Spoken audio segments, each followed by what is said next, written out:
Hello friends, कैसे हैं आप सब लोग। मशीन लर्निंग जो है पिछले कुछ समय में बहुत ज़्यादा ग्रो कर गई है। ठीक है, बहुत ज़्यादा बूम कर गई है। इसकी मार्केट जो है बहुत रैपिडली ग्रो कर रही है। ठीक है, आज की डेट में mostly mostly everyone wants to learn it and everyone wants to implement it. ठीक है, जो प्रोग्रामिंग फील्ड के बैकग्राउंड से आते हैं ना, जो मोस्टली लोग जो प्रोग्रामिंग के बैकग्राउंड से आते हैं वो चाहते हैं कि एक बार वो मशीन लर्निंग में ट्राई करें। मशीन लर्निंग एक इवॉल्विंग और ग्रोइंग सेक्टर है, ये हमको सबको पता है। अगर आप भी बात करें, आप अभी मशीन लर्निंग ही पढ़ रहे हैं। ठीक है, मशीन लर्निंग क्यों पढ़ रहे हैं? क्योंकि ये जो है बहुत ज़्यादा इवॉल्विंग फील्ड है और इसका जो ग्रोथ है वो रैपिडली बढ़ती ही जा रही है और आने वाला समय ही आर्टिफिशियल इंटेलिजेंस का है, होने वाला है। ठीक है, ये सारी चीज़ें हमको पता है। आर्टिफिशियल इंटेलिजेंस हमारा फ्यूचर है। अगर अगर हम किसी चीज़ को प्रिडिक्ट कर सकते हैं, हम फ्यूचर को प्रिडिक्ट कर सकते हैं आर्टिफिशियल इंटेलिजेंस की हेल्प से। ये हम सबको पता है कि आर्टिफिशियल इंटेलिजेंस कितना इम्पोर्टेंट रोल प्ले करता है प्रिडिक्शन के उस पे, मतलब ये सारी चीज़ों पे आर्टिफिशियल इंटेलिजेंस। अगर हम बात करें हमारे फ़ोन की, आजकल हमारे फ़ोन में आर्टिफिशियल इंटेलिजेंस लगा है। अगर आप कैमरे की बात करें, एआई इन एम्बेडेड कैमरेज आने लग गए हैं आजकल हमारे फ़ोनों में। हमारा जो फेस लॉक, जो हमारा अनलॉकिंग का सिस्टम है, ठीक है, जो हमारा अनलॉकिंग का सिस्टम है वो कितना ज़्यादा इवॉल्व हो गया है। पहले हम पिन वाला पैटर्न होता था, हमारे पास पिन होता था या फिर कोई ऐसा पैटर्न, अगर आपको याद होगा तो हम पैटर्न बनाते थे या फिर कोई पिन एम्बेड करते थे हमारे फ़ोन को अनलॉक करने के लिए। उसके बाद क्या है? उसके बाद पैटर्न आया। उसके बाद क्या आया? उसके बाद फिंगरप्रिंट्स आए। फिंगरप्रिंट के बाद अब हमारे पास है फेस अनलॉक का ऑप्शन। ठीक है, ये फिंगरप्रिंट और फेस अनलॉक क्या करता है? बायोमेट्रिक है, जो कि सिर्फ पर्सन टू पर्सन ही वो करता है, क्योंकि एक पर्सन के फिंगरप्रिंट सिर्फ उसी से मैच करते हैं और किसी से मैच नहीं करते। इवन उसकी सारी उंगलियों के फिंगरप्रिंट डिफरेंट होते हैं। ठीक है, कोई भी दो फिंगरप्रिंट मैच नहीं कर सकते। और वैसे ही जो हमारा आइरिस है, जो हमारा रेटिना है, आँखों का, आइस का रेटिना है, वो क्या बोलते हैं, क्या करता है? उसको स्कैन करता है और उससे आजकल जो हमारा फेस अनलॉक है वो वाला फीचर उसको, जो हमारा रेटिना है उसको इम्बेड करता है, मतलब उसको क्या करता है? इनेबल करता है। मतलब हमारी रेटिना को स्कैन करता है और उसके बेसिस पे अगर वो पर्सन वही पर्सन है जिसका वो फ़ोन है तो वो अनलॉक कर देगा, अदरवाइज वो लॉक्ड ही रहेगा फ़ोन। तो जो मशीन लर्निंग या फिर आर्टिफिशियल इंटेलिजेंस का जो सेक्टर है वो बहुत ज़्यादा ग्रो कर रहा है। इसमें डेवलपमेंट भी बहुत ज़्यादा हो रहा है और बहुत सी चीज़ें इवॉल्व हो रही हैं। तो उसी में आज की डेट में बहुत से लोग जो हैं इसकी तरफ जाना चाहते हैं। एज अ बिगनर मतलब ट्राई बहुत करते हैं कि हम मशीन लर्निंग पे प्रोजेक्ट्स बनाएं, हम मशीन लर्निंग पे काम करें, लेकिन एक राइट अप्रोच जो होती है ना, एक राइट अप्रोच जो होती है, एक सेकंड में इसको इरेज कर लूँ, थोड़ा सा क्लियर कर लूँ। राइट, एक जो अप्रोच होती है ना कि हमें मशीन लर्निंग में कैसे आगे बढ़ना है, वो हर किसी को इतनी अच्छे से पता नहीं होती है कि हमें हमारा फर्स्ट स्टेप क्या होना चाहिए, उसके बाद हमें क्या करना चाहिए, उसके बाद हमें क्या करना चाहिए, हमें क्या करना चाहिए। सबको पता है हमें सुपरवाइज लर्निंग होती है, अनसुपरवाइज लर्निंग होती है। ठीक है, इसके अंदर हमारी एल्गोरिदम्स होती हैं, एल्गोरिदम को यूज़ कैसे करना है ये सबको पता होता है। लेकिन एक राइट अप्रोच क्या होती है, एक पाथ क्या होती है जो हमें फॉलो करना होता है। अब बाई चांस ये हमारे पास स्टेप्स हैं,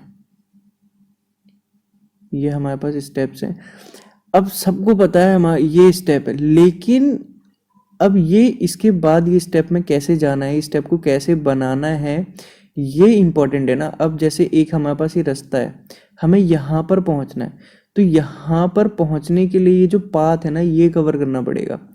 तो अब इसको ये तो नहीं है कि आप डायरेक्ट यहाँ पर जंप कर जाएंगे, है ना, या फिर एक स्टेप स्किप करके आप यहाँ पर आ जाएंगे। तो आपको ग्रेजुअली मूव करना पड़ेगा ना, स्टेप बाय स्टेप मूव करना पड़ेगा, तभी जाके एक इफेक्टिव वे में आप यहाँ पर ये पोजीशन अटेन कर पाएंगे।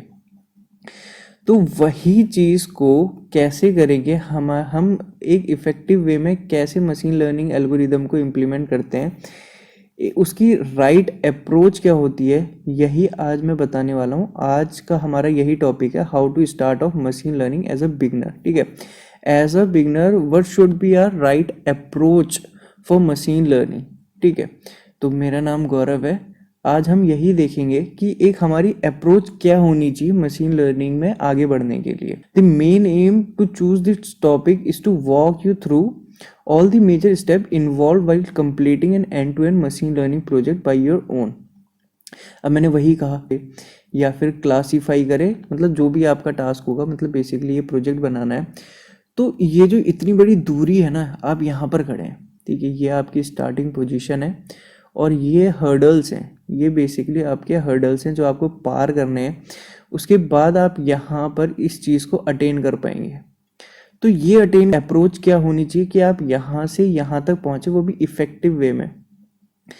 ठीक है, कि ताकि आपकी सारी चीज़ें कवर हो। और यहाँ पर जो आप कर रहे हैं ना, या तो क्लासीफाई कर रहे हैं या फिर प्रिडिक्ट कर रहे हैं, तो उसकी जो एक्यूरेसी हो ना वो अच्छी हो। मतलब ये ना हो कि आपकी ट्रेनिंग की एक्यूरेसी तो अच्छी आ रही है, टेस्टिंग की एक्यूरेसी नहीं आ रही है आपकी।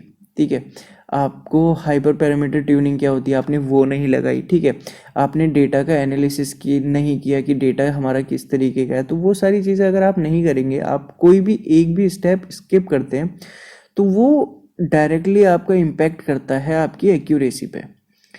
तो एक्यूरेसी बढ़ाने के लिए हमें बहुत सी चीज़ें ध्यान में रखनी पड़ती हैं। ठीक है, तो हम यही सारी चीज़ें देखेंगे कि कौन कौन से स्टेप्स हैं हमारे, हमें क्या क्या चाहिए एक सही अप्रोच को फॉलो करने के लिए। तो उससे पहले हम लोग देख लेते हैं कि हमारे पास हमारा प्री रिक्विजिट क्या है, हमें पहले से क्या पता होना चाहिए। एक प्रोग्रामिंग लैंग्वेज आपको पता होनी चाहिए, या तो पाइथन या तो फिर आर। अगर आपको प्रोग्रामिंग लैंग्वेज नहीं आती है तो पहले आप प्रोग्रामिंग लैंग्वेज जाके सीखिए, उसके बाद आगे बढ़ेंगे। ठीक है, उसके बाद मशीन लर्निंग एल्गोरिदम का बेसिक्स पता होना चाहिए कि आखिर सुपरवाइज लर्निंग क्या होती है, अनसुपरवाइज लर्निंग क्या होती है, इसको इम्प्लीमेंट कैसे करते हैं। ठीक है, अगर ये नहीं आता तो आप मेरी machine learning basic to advance playlist जाके चेक करिए, वहाँ पर सारी मशीन लर्निंग क्या होती है उसको A to Z मैं वहाँ पर एक्सप्लेन कर रहा हूँ। ठीक है, आप वहाँ से सीख सकते हैं। उसके बाद पांडास क्या होता है, नमपाई क्या होता है, इसका भी बेसिक आपको पता होना चाहिए। डेटा विजुअलाइजेशन लाइब्रेरी जैसे मैटप्लॉटलिब, सीबॉर्न, प्लॉटली, ये चीज़ें हैं ना, ये बहुत ज़्यादा बेसिक है। अब जुपाइटर नोटबुक अगर आप ना भी यूज़ करें तो गूगल कोलैब है। ठीक है, गूगल कोलैब का भी यूज़ कर सकते हैं, वो भी एक नोटबुक ही है हमारी जुपाइटर नोटबुक की तरह। तो ये आपको बेसिकली आपको आना ही चाहिए। ठीक है, तो ये प्री रिक्विजिट है। अगर ये नहीं आता तो सबसे पहले आप इनको गो थ्रू कीजिए, इनकी अगर आपको बेसिक अंडरस्टैंडिंग होगी तो ही आप इसमें आगे बढ़िए। ठीक है, कहाँ पर यूज़ करनी चाहिए हमें, अब यहाँ पर लिखा है not every problem containing numbers require machine learning to be solve with. ठीक है, सही बात है। अब मशीन लर्निंग में क्या सीन है, हमारे पास नंबर होने चाहिए, बेसिकली हमारे पास डेटा होना चाहिए। नंबर कहना यहाँ पर गलत होगा क्योंकि हमारे पास डिस्क्रीट वैल्यूज़ भी होती है, न्यूमेरिकल वैल्यू नहीं, कैटेगोरिकल वैल्यू भी होती है। तो यहाँ पर डेटा कहना टू बी वेरी प्रिसाइज। ठीक है, मतलब एक बेहतर वर्ड होगा डेटा कहना है एज कम्पेयर टू नंबर्स। तो हमारे पास डेटा होना ही सबसे बड़ी उसकी मतलब वो नहीं है, क्या रिक्वायरमेंट नहीं है, सिर्फ डेटा होना ही। अब बेसिक प्रॉब्लम है, सपोज आपको 2+2 करना है। ठीक है, आपको 2+2 करना है, ये भी आपका डेटा ही है। अब इसके लिए तो आप मशीन लर्निंग का यूज़ नहीं करेंगे ना, इसके लिए तो आप कोई एल्गोरिदम नहीं लिखेंगे ना मशीन लर्निंग की। तो वही चीज़ है, हर जो प्रॉब्लम जिसमें डेटा हो वो ज़रूरी नहीं है उसमें मशीन लर्निंग से ही उसको सॉल्व किया जाए। ठीक है, उसको बेसिक प्रोग्रामिंग से भी सॉल्व किया जा सकता है। अब वो कौन कौन से केसेज है जिसमें मशीन लर्निंग का यूज़ कर सकते हैं हम, जिसमें हमें प्रिडिक्शन करना है। ठीक है, सपोज़ हमारे पास एक प्लॉट है, हमें उसका एरिया पता है। ठीक है, हमें उसका डायमेंशंस पता है। ठीक है, तो उसकी लोकेशन पता है, सब कुछ पता है हमें उसका, तो हमें उसकी प्राइस प्रिडिक्ट करनी है। इस केस में हम मशीन लर्निंग का यूज़ कर सकते हैं। ऑटोमेट करनी है हमें किसी चीज़ को, हम ऑटोमेशन में यूज़ कर सकते हैं मशीन लर्निंग का। जब हमें डेटा से कुछ चीज़ लर्न करनी है, ठीक है, डेटा से लर्न करनी चीज़, तो हम मशीन लर्निंग का यूज़ कर सकते हैं। पैटर्न रिकग्नाइजेशन में, ऑब्जेक्ट डिटेक्शन में, ये सारी चीज़ों में हम मशीन लर्निंग का यूज़ कर सकते हैं। ठीक है, अब डेटा कलेक्शन सबसे पहले आ जाता है, जो हमारा फॉरमोस्ट चीज़ होगा। अभी तक तो ये सारी चीज़ें तो हमारी बेसिक थी कि कहाँ पर हमें मशीन लर्निंग यूज़ करना चाहिए, कहाँ पर नहीं, प्री रिक्विजिट क्या है। अब ये आ रही है हमारी अप्रोच, ये है हमारी, यहाँ से हमारी अप्रोच शुरू हो रही है कि हमें मशीन लर्निंग में आगे कैसे बढ़ना है। ठीक है, तो सबसे पहला आ जाता है हमारा डेटा कलेक्शन।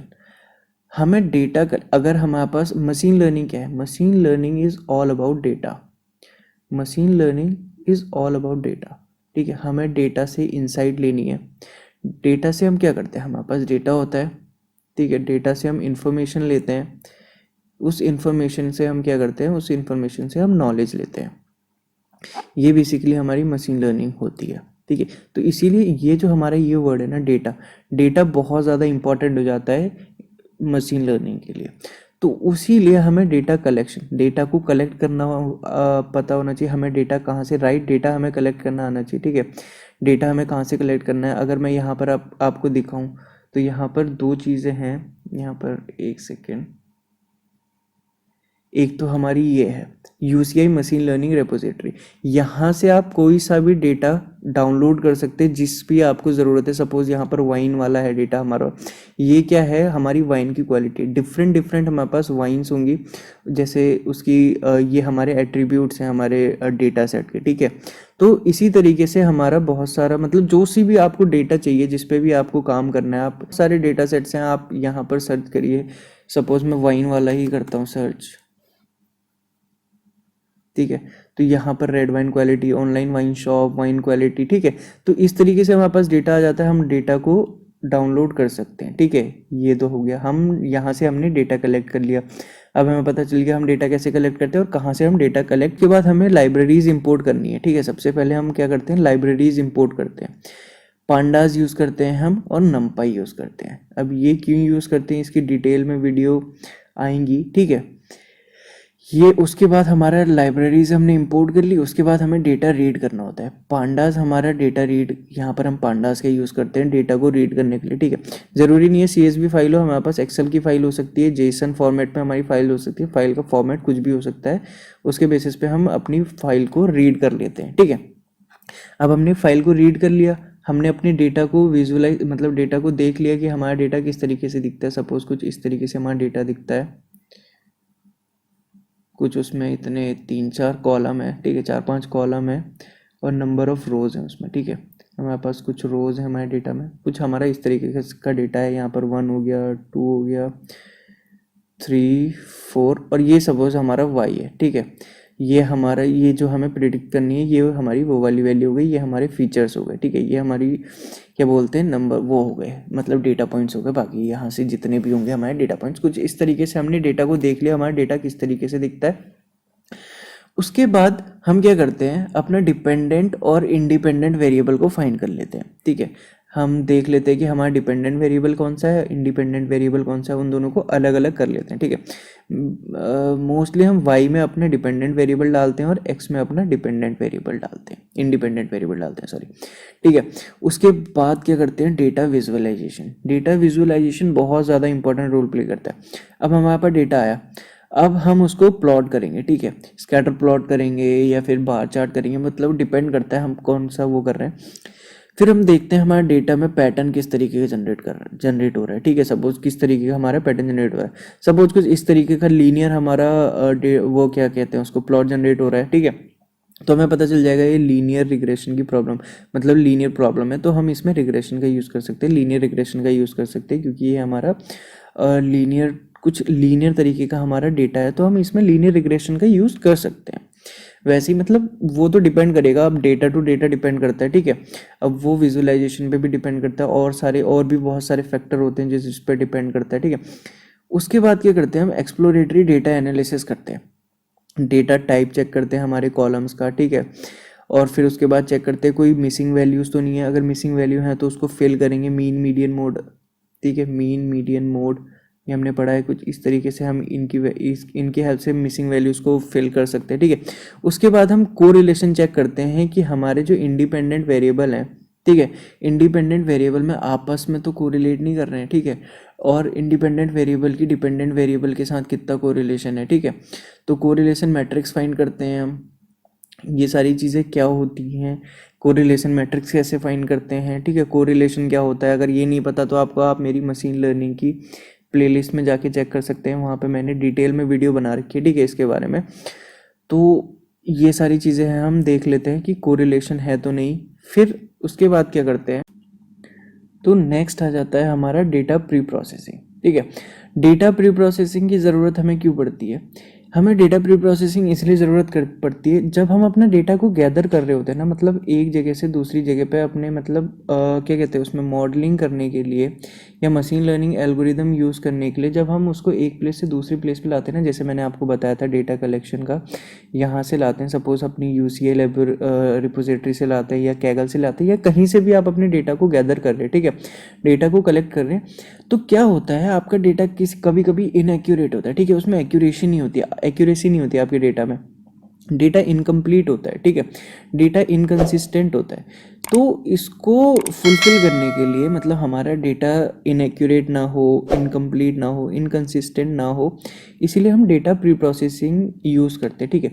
जैसे कभी कभी ऐसा होता है हमारे डेटा में नॉइस आ जाती है, ठीक है, कुछ नॉइस आ जाती है, अब डेटा में कुछ वैल्यूज़ जो हैं मिस हो जाती हैं, तो उन सब को ओवरकम करने के लिए, उन सारी चीज़ों को ओवरकम करने के लिए हम डेटा प्री प्रोसेसिंग की हेल्प लेते हैं, इसीलिए हम डेटा को प्री प्रोसेस करते हैं, ठीक है। इसके बाद क्या होता है, हम डेटा को क्लीन करते हैं, डेटा की क्लीनिंग बहुत ज़्यादा इंपॉर्टेंट हो जाती है, जैसे कि अनवांटेड ऑब्जर्वेशन को रिमूव करना, स्ट्रक्चर एरर को फिक्स करना, अनवांटेड आउटलेट्स होते हैं जो उनको मैनेज करना, हैंडलिंग मिसिंग डेटा को हैंडल करना। अब जैसे सपोज़ क्या होता है, डेटा को हमने कलेक्ट किया, ठीक है, डेटा को गैदर किया, उसमें क्या होता है कुछ वैल्यूज़ जो है मिस हो गई, ठीक है, कुछ वैल्यूज़ जो है मिसप्लेस हो गई हमसे, ठीक है, कुछ वैल्यूज़ जो है होती हैं उसमें मिस हो जाती हैं, तो उसको डेटा को हैंडल करना। अब सपोज़ हमारे डेटा में कुछ इस तरीके का साइन है, ठीक है, डॉलर का साइन है, पाउंड का साइन है, कुछ इस तरीके के हमारे पास साइन है, तो इनको रिमूव करना, क्योंकि ये हमारे प्रिडिक्शन में या एक्यूरेसी में बिल्कुल भी हेल्प नहीं करेंगे, और हमारी एक्यूरेसी को जो है गिराएंगे, कमी करेंगे, ठीक है। तो इनको रिमूव करना, इनको हैंडल करना। अब एक बात, हमारा जो मॉडल है वो कैटेगोरिकल वैल्यूज़ नहीं लेता है, ठीक है, वो सिर्फ और सिर्फ न्यूमेरिकल वैल्यू लेता है, तो कैटेगोरिकल वैल्यू को न्यूमेरिकल वैल्यू में कन्वर्ट करना, ठीक है, तो ये सारी चीज़ें हमारी डेटा प्री प्रोसेसिंग के अंदर आ जाती हैं, ठीक है। तो ये हमारा बहुत ज़्यादा इंपॉर्टेंट रोल प्ले करता है, डेटा क्लीनिंग हो गया, डेटा प्री प्रोसेसिंग हो गया, ठीक है। डेटा को प्रोसेस करके जब हम एक क्या कहते हैं उसको, क्लीन लुक डेटा जब हम अपने मॉडल को प्रोवाइड करवाएंगे, जो हमारा क्लीन डेटा अपने मॉडल को प्रोवाइड करवाएंगे, तो उसकी एक्यूरेसी ऑटोमेटिकली ही बढ़ जाएगी, ठीक है, उसकी एक्यूरेसी बढ़ जाएगी। इसके बाद क्या होता है, इसके बाद आता है हमारा फीचर इंजीनियरिंग। अब फीचर इंजीनियरिंग क्या होता है? फीचर इंजीनियरिंग हमारी एक प्रोसेस है न्यू फीचर क्रिएट करने की, ठीक है। सपोज हमारे पास रॉ डेटा है, ठीक है, ये हमारे पास कुछ रॉ डेटा है, कुछ इस तरीके का हमारे पास डेटा है सपोज, ठीक है, कुछ 3-4 उसमें रोज हैं, 3-4 कॉलम है और नंबर ऑफ रोज हैं, ठीक है, हमारे पास ये हमारे फीचर्स हो गए यहाँ तक। और ये वाला जो हमारा ये वाला कॉलम होगा, ये हमारा डिपेंडेंट वेरिएबल हो जाएगा, ठीक है, ये हमारी वाई की वैल्यू हो जाएगी जो हमें प्रिडिक्ट करनी होती है, तो इसको तो हम छेड़ेंगे नहीं, ठीक है, इसको सपोज हमने अलग कर दिया, तो ये हमारे फीचर्स हो गए, ठीक है, ये हमारे ओरिजिनल फीचर्स हैं। हमने क्या किया, इन दोनों के साथ कुछ खिचड़ी पकाई और एक नया फीचर जनरेट कर दिया, तो ये हमारा फीचर इंजीनियरिंग हो जाती है। अब ये हम क्यों करते हैं? हम अपने मॉडल की एक्यूरेसी बढ़ाने के लिए करते हैं, ठीक है। अब ये धीरे धीरे करके आपको पता चलेगा कि फीचर इंजीनियरिंग कितना बड़ा और कितना इंपॉर्टेंट रोल प्ले करती है मशीन लर्निंग में, ठीक है, अपनी एक्यूरेसी को बढ़ाने में फीचर इंजीनियरिंग कितना बड़ा रोल प्ले करती है। सपोज हमारे पास एक वो है, एक फीचर है ए, दूसरा फीचर है बी, ये दोनों अलग अलग हमारे किसी काम के नहीं है, ठीक है, अलग अलग किसी काम के नहीं, लेकिन अगर हम इसको ऐड कर दे रहे हैं तो ये हमारा एक इम्पॉर्टेंट फीचर बन जा रहा है। वैसे ही है, इन दोनों को अगर हम सब्ट्रैक्ट कर देते हैं तो जो नया फीचर बन रहा है वो हमारे लिए इंपॉर्टेंट रोल प्ले कर रहा है। या फिर ऐसा हो सकता है ये दोनों भी हमारे लिए इम्पॉर्टेंट है और इसका मल्टीप्लिकेशन या फिर सब्ट्रैक्शन या डिवीज़न कुछ भी, मतलब जो हम उस पर मतलब नया जो फीचर बनाएंगे वो कैसे बनाएंगे वो डिपेंड करता है, वो उस समय जो हमारे डेटा की नीड होगी वो वहीं पर हमें पता चलेगा, ठीक है। तो हो सकता है ये तीनों जो हमारे पास नए नए नए फीचर आए हैं वो तीनों ही हमारे पास काम में जो हमारे ओल्ड हैं, और जो हमारा नया फीचर हमने बनाया वो भी हमारे काम का वो इम्पोर्टेंट रोल प्ले करे हमारी प्रिडिक्शन में, ठीक है। तो इसीलिए फीचर इंजीनियरिंग क्या होती है, एक प्रोसेस होती है न्यू फीचर क्रिएट करने के लिए, ठीक है, from raw data to increase the predictive power of the algorithm. मतलब क्या होता है कि यही है कि हमने नया फीचर जनरेट किया जो कि हमारी प्रिडिक्शन में बहुत ज़्यादा हेल्प कर रहा है, मतलब जो हमारी एक्यूरेसी है उसको इंक्रीज़ कर दे रहा है, इसीलिए हम फीचर इंजीनियरिंग का हेल्प करते हैं, इसलिए फीचर इंजीनियरिंग यूज़ होती है। इसके बाद आती है, हमने फीचर्स बना लिए, ठीक है, हमारे पास नंबर ऑफ़ फीचर्स आ गए, सपोज हमारे पास 20 फीचर्स आ गए। अब ये ज़रूरी नहीं है कि ये 20 के 20 फीचर हमारी प्रिडिक्शन में हेल्प कर रहे हो सकता है ये हमारी एक्यूरेसी को गिरा भी रहे हो 20 के 20 फीचर्स।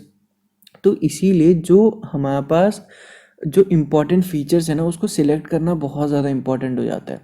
तो फीचर सिलेक्शन यहाँ पे इंपॉर्टेंट रोल प्ले करता है। ये एक प्रोसेस है सिलेक्टिंग की फीचर, जो हमारे पास इंपॉर्टेंट फीचर्स है ना हमारे डेटा में, जो हमारे डेटा सेट में इंपॉर्टेंट फीचर्स है उसको सिलेक्ट करना हमारा फीचर सिलेक्शन कहलाता है, ठीक है, जो कि हमारी प्रिडिक्टिव एक्यूरेसी को बढ़ाने में हेल्प करता है। अब सपोज हमारे पास नंबर ऑफ़ फीचर्स हैं, ठीक है, ये हमारे कुछ फीचर्स थे हमारे इनिशियल डेटा सेट में, ठीक है, ये हमारे इनिशियल फीचर्स हैं। अब फीचर सिलेक्शन के बाद हमारे पास कुछ इतने ही फीचर बचे, ठीक है, नंबर ऑफ़ फीचर कम हो गए, सपोज हमारे पास 20 थे, फीचर सिलेक्शन करने के बाद हमारे पास कुछ 15 बच गए, ठीक है, हमारे पास सिर्फ 15 फीचर बच गए, या फिर 9 फीचर बच गए, या फिर 8 फीचर बच गए। लेकिन ये ऐसे फीचर्स होंगे ना जो हमारी एक्यूरेसी को बढ़ा रहे होंगे, और जो हमने फीचर को डिस्कार्ड किया है ना, जो फीचर हमने डिस्कार्ड किया ना, हो सकता है क्या, मतलब ऑब्वियसली वो हमारी एक्यूरेसी को डिक्रीज़ कर रहे होंगे, ठीक है, जिसकी हेल्प से हमारी एक्यूरेसी जो है कम आ रही होगी पहले। इसीलिए feature selection important role play करता है, इसीलिए हम फीचर सिलेक्शन का यूज़ करते हैं। इसके बाद आ जाता है हमारा डेटा स्प्लिटिंग का। अब हमने सारी चीज़ें कर ली, हमारे पास एक क्लीन लुकिंग डेटा आ गया, ठीक है, हमने फीचर इंजीनियरिंग कर ली, उसमें फीचर सिलेक्शन कर लिया, ठीक है, डेटा क्लीनिंग कर ली, डेटा को प्री प्रोसेस कर लिया, सब कुछ कर लिया हमने, डेटा को चेक कर लिया। उसके बाद क्या करते हैं, हम डेटा को स्प्लिट करते हैं। अब हम सारा का सारा डेटा अगर अपनी मॉडल में डाल देंगे, ठीक है, अपना सारा का सारा डेटा मॉडल में डाल देंगे, तो टेस्ट कैसे करेंगे कि हमारे मॉडल की जो एक्यूरेसी है वो सही आ रही है, नहीं आ रही है, हमारे मॉडल किस तरह के परफॉर्म कर रहा है। हमने अपना सारा का सारा डेटा अगर उसको दे दिया, तो हम उसे अनसीन डेटा के लिए कैसे टेस्ट कर लेंगे कि हम अगर उस पर कोई नई वैल्यू डालें जो हमारे मॉडल ने पहले कभी नहीं देखी है, तो वो उसके लिए कैसे बिहेव कर रहा है, ये हमें कैसे पता चलेगा। इसीलिए हम उसको वैलिडेट करने के लिए और टेस्ट करने के लिए स्प्लिट कर लेते हैं अपने डेटा को, एक तो ट्रेनिंग में, ठीक है, एक टेस्टिंग में, और तीसरा वैलिडेट में, ठीक है, वैलिडेशन के लिए, टेस्टिंग के लिए और ट्रेनिंग के लिए हम अपने डेटा को स्प्लिट कर लेते हैं, ठीक है। अब ये हमारा एक लाइब्रेरी है, sklearn से हम इसको इंपोर्ट करते हैं, ट्रेन टेस्ट स्प्लिट, ठीक है, sklearn से हम इसको इंपोर्ट कर लेते हैं, और कुछ इस तरीके से हम क्या करते हैं अपने ये हमारा xtrain हो गया, ये xtest हो गया, ये ytrain हो गया, ytest हो गया, ऐसे ही हम क्या करते हैं अपने वैलिडेशन के लिए भी, ठीक है, x वैलिडेट y वैलिडेट के लिए भी हम अपने डेटा को स्प्लिट कर लेते हैं, ठीक है, अलग अलग सेगमेंट में, ताकि हम अपने डेटा को फ्यूचर में जब हम अपना मॉडल क्रिएट कर लें उसके बाद उसको टेस्ट और वैलिडेट करके चेक कर लें, ठीक है। अब ये हमारा हो गया डेटा क्या कहते हैं उसको, स्प्लिटिंग। अब हम करते हैं मॉडल सिलेक्शन। अब इसके बाद तो बहुत मतलब थोड़ा थोड़ा मतलब इतना ज़्यादा वो टास्क नहीं रहा, हमारा जो मेन टास्क था हमने डेटा को क्लीन करना, ठीक है, उसमें इंजीनियरिंग लगाना, वो सारी चीज़ें करना, ठीक है। अब मॉडल सिलेक्शन करने का सबसे आसान तरीका यहाँ पर मैंने लिखा हुआ है, ठीक है। अगर हमारे पास डिपेंडेंट वेरिएबल है तो हम यूज़ करेंगे सुपरवाइज लर्निंग, यानी हमारे पास अगर y की वैल्यू है, ठीक है, मतलब हमारे पास लेबल्स हैं, ठीक है, किसी चीज़ के लिए, सपोज हमारा कुछ इस तरीके का डेटा है, न्यूमेरिकल डेटा है, सपोज 1 2 3, ठीक है, 1 के लिए लेबल है 1, मतलब अगर ये कुछ इस तरीके का है तो उसका आउटपुट आना चाहिए 1, वैसे ही कुछ इस तरीके का है तो हमारे पास आउटपुट आना चाहिए, कुछ इस तरीके का डेटा दिखता है तो हमारे पास आउटपुट आना 3 3, ठीक है। अगर हमारे पास लेबल्स हैं, ठीक है, यानी हमारे पास डिपेंडेंट वेरिएबल हैं, तो सुपरवाइज लर्निंग के अंदर आ जाएगा, ठीक है। अब सुपरवाइज लर्निंग के अंदर आती हैं 2, रिग्रेशन और क्लासिफिकेशन। अगर हमारा डेटा न्यूमेरिकल है तो हम रिग्रेशन प्रॉब्लम के लिए रिग्रेशन एल्गोरिदम उसमें यूज़ करेंगे। अगर डिस्क्रीट डेटा है यानी कैटेगोरिकल डेटा है तो हम उसमें क्लासिफिकेशन यूज़ कर लेंगे, ठीक है। क्लासिफिकेशन की जितनी भी एल्गोरिदम होंगी उनमें से जो हमारी डेटा के हिसाब से जो हमारा डेटा होगा उस पर जो हमारी बेस्ट फिट होगी हम उसको यूज़ कर लेंगे, ठीक है। और अगर हमारे पास डिपेंडेंट वेरिएबल नहीं है तो अनसुपरवाइज लर्निंग का यूज़ कर लेंगे हम, ठीक है।